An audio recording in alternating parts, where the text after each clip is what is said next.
Good morning everybody, welcome back to the channel. You join us in the model year 24 Volvo XC90 T8 Recharge, a car that has not been that much on the channel yet, so I'm pretty happy to have the big Swede now over here to do a bit of testing and driving. Now today we are heading to the province of Zeeland with the nice beaches and whatnot. We also have Sjors, our dog, in the back.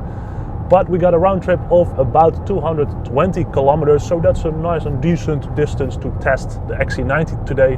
Mainly highway cruising, but still this is the model year 24, which means we have the upgraded battery pack, 18.8 kilowatt, with an electric motor of 145 horsepower. So the car can do a lot of electric driving, also on the highway, which is pretty nice. So we departed with 53 kilometers of battery range. We had a full battery. So there you kind of see already that this is a big and heavy car, because if I compare it to the T6 and T8 Recharge on the V60 and the XC60, they get, well, 70 to 80 full electric kilometers, whilst this one is big, heavy, not very aerodynamic. So you see that, well, the electric range is a bit less. But nevertheless, we're gonna have a fun ride. So for now, let's head on.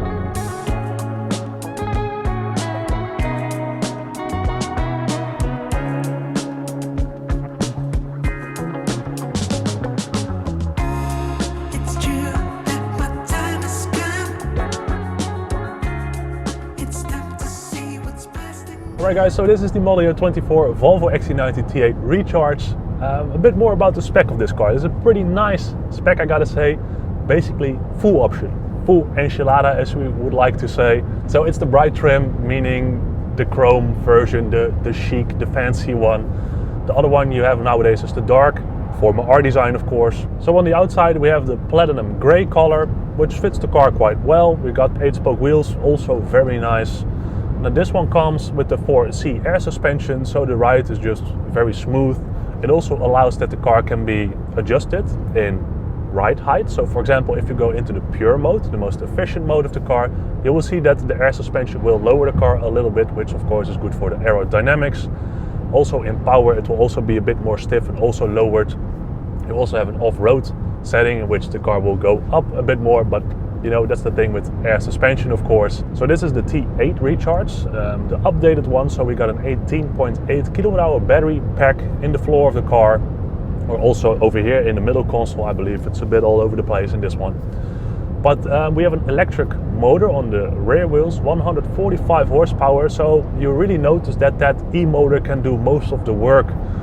Pulling away, coming to standstill, just driving like 80 kilometers an hour on a local road, national road, and even here on the highway, most of the time the e-motor is working and the petrol engine is just turned off. So that's really nice and very good for efficiency. Now it also comes with the updated OBC, the onboard charger. So this one can charge with a speed of up to 6.4 kilowatt. So that means that you can charge the battery of this car in about 3 hours, which allows you to get pretty much an extra electric drive out there during the day. For example, if you are a lot of the road for business and you have an appointment for some hours somewhere and then need to head on, well, you can charge the car again and then you get about 50 or 60 full electric kilometers once again. So that's pretty good for efficiency on this big and heavy Swede. Now this one also comes with the Google infotainment system, which is just really nice. Also Google just updated the maps, for example, so you have some nice colors. It's all a bit more clear now, I gotta say, so that's a nice update. This one, by the way, is running on the over-the-air update 2.12, so this car is just up to date. The car is full option, as I said already, so we have the laminated glass, we have the massage seats, we have the Napa perforated ventilated seats, which are just very nice. So you also have ventilation in it, ventilated seats of course. And besides that, it's a very fancy spec. It's bright in here, it's very clear. We have the sunroof. No tinted windows, which I also gotta say that it makes the feeling in here very spacious and bright, or light. So that's also pretty nice and cool to see that a demo car does not have the tinted windows for once. And also a cool party trick on the XC90, which is also pretty rare. This one has the Nubuck or Alcantara roof lining, which is pretty cool, very soft and nice. And also the leather wrapped handles over here, the handles over here, and also the sun visors in leather with nice stitching. So that's pretty fancy, very expensive option, a couple of thousands of euros extra. So that's also why you don't see this option quite a lot. Now as for driving, this car comes at 450 horsepower, so it's a real powerhouse if you need it. But all in all, it's just a very comfortable cruiser. The e-motor does most of the work, so it's a very smooth drive, which is typical, of course, for, well, electric driving. Yeah, just very smooth. Steering wise, I currently am on the light setting. You also have a firm steering wheel setting, but you know, I'm a light because the car's pretty heavy, big wheels on it, so it's just nice to have it on light and just steer around a little bit. Engaging, not that much. You notice that, yeah, the XC90 is a typical family car, right? It's spacious, it's safe, it's comfortable, it's a really good cruiser. And also today on this long trip, yeah, no issues like physically at all. I'm 2 meters 8, so often I get a bit sore after like an hour or so, but this car just fits me really well. Of course, it's the biggest Volvo out there. So yeah, I'm having a pretty good time, I gotta say. Now, the XC90 was the first car on the scalable project architecture platform, the current or newest up-to-date platform from Volvo. But I gotta say, that is already from 2015. This car was, well, revealed 2014 and on the roads on 2015. So the car is already quite old, but thanks to this Google infotainment system, the tweaks, the updates, the bigger battery pack and so on, this car still feels pretty up to date and very solid.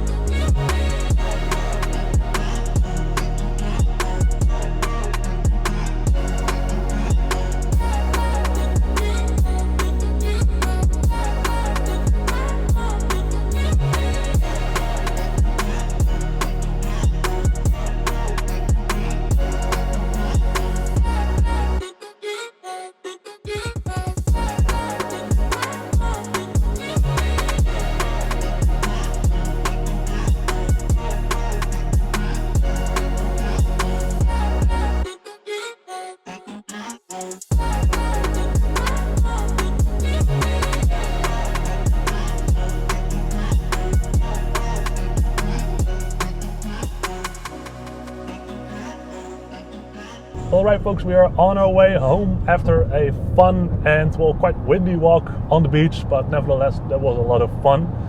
Now, it was quite fortunate, there was a charger at the parking lot, so I did a bit of charging with the car.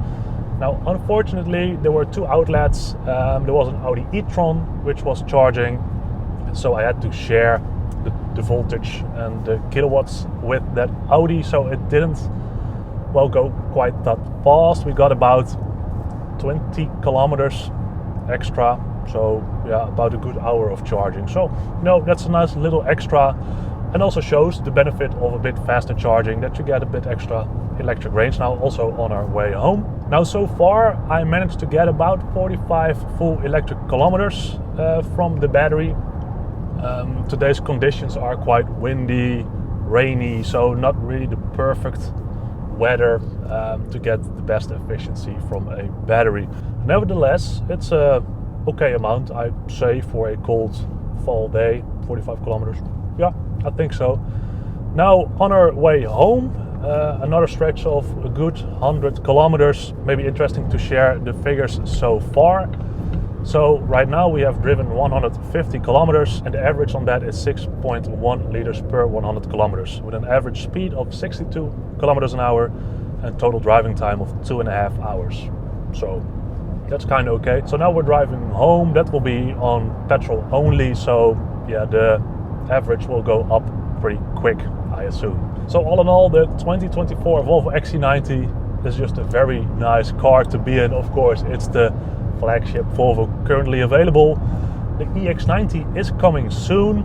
Well, soon. I expect that it will take another 12 months or so before we will see the first customer cars.